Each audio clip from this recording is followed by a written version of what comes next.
त्यानंतर मराठवाडा, यवतमाळ, विदर्भ इकडची जी शेतकऱ्यांची मुली इथं शिकायला आहे त्या 200 मुलींना मागच्या आठवड्यापासून राज देशमुख यांच्या माणुसकीची चळवळ आणि राजेश पाटील साहेब यांच्या मदतीनं 200 मुलींना दोन्ही टायमाचा डबा पुढच्या 3 वर्षासाठी आपण दिला. त्यांनी जेवणाची काळजी करायची.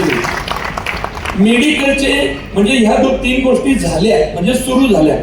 मेडिकलचे 11 विद्यार्थी ज्यांची फी 4-4.5 लाखाच्या पुढे आहे आणि त्या 3 आत्महत्याग्रस्त शेतकऱ्यांची पोरं मेडिकलसाठी परदेशात चाललेली आहेत.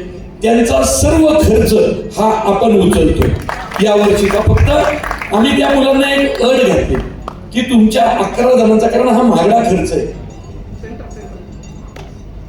हा महागडा खर्च आहे तो आम्ही करतो. पण ज्या दिवशी तुम्ही मेडिकल पूर्ण कराल आणि प्रॅक्टिस सुरू होईल आणि तुम्ही पैसे कमवायला लागाल त्या दिवशी आमचे पैसे आम्हाला आणून द्यायचे. मग तुमच्याच हस्ते आम्ही ते पुढच्या पोराला देणार. असे ते पैसे फिरत राहणार. त्या सर्व मुलांची नावं आणि सगळं आपल्याकडे आलेलं सुरू झाले. मकरंद अनासपुरेंनी काही नावं पाठवली होती. त्यांची पण 1-1 लाख रुपये अशी फी आहे. ती त्यांच्या अकाउंटला परवा दिवशी पर्यंत जमा होईल. आणि नाशिकला परवा दिवशी 25 मुलींना त्यांचा सर्व शिक्षणाचा खर्च एका कार्यक्रमामध्ये देण्यात आला.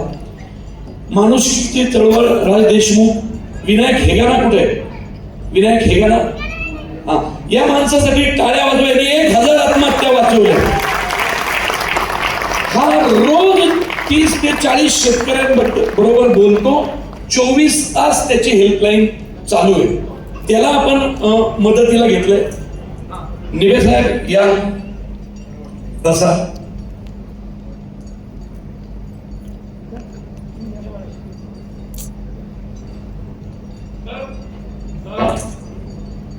गणेश निवे साहेब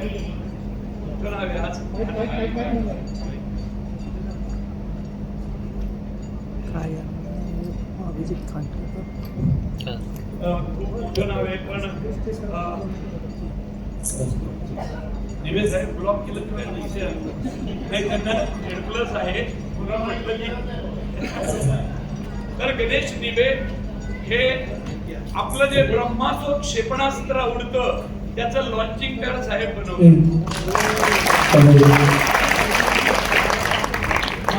पहिला देऊळबंद सिनेमा आला, आम्हाला एक अडचण आली होती.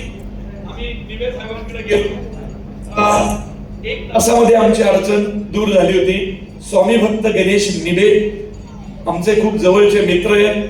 आज झेड सिक्युरिटी घेऊन फिरतात. पण त्या गडबडीत पण ते माणूस सगळं सोडून आले. त्याबद्दल धन्यवाद निवे साहेब, धन्यवाद. तर हे सगळं आपण त्या मुलांना दिलं. सुरू झालेलं आहे. बाकी मी पुढच्या टप्प्यात ते कसं झालं 100 कोटी यांचा वाटा प्लस लीड मीडियाचा पब्लिसिटीचा वाटा. आणि आम्ही एक आयडिया केली. जी आयडिया माझे सगळे डिरेक्टर मित्र आले त्यांच्याबरोबर मी आता शेअर करेल. आणि आमची सर्व ती यंत्रणा इथून पुढे प्रत्येक मराठी सिनेमाला मी देणार. आपण त्या पद्धतीतून पुढे जायचं. तर मी आता वरती बोलवतो सांस्कृतिक मंत्री, गडकिल्ले संवर्धन मंत्री आणि आमच्या जवळचे एबीयूपीच्या काळातले मित्र माननीय आशिषजी शेलार साहेब.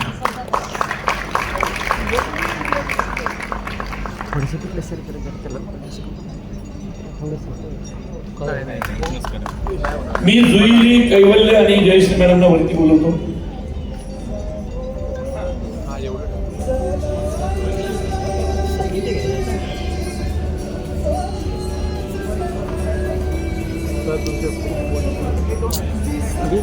काय सांगू मी.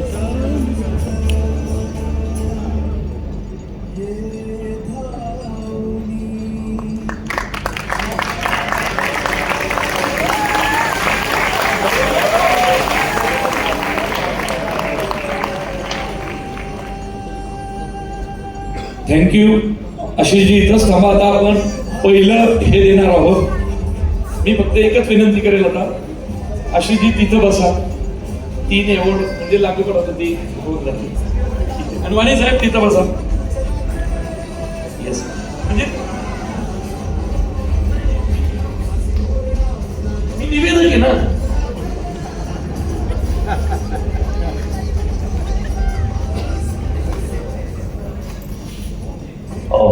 मेरी पहली बार मुलाकात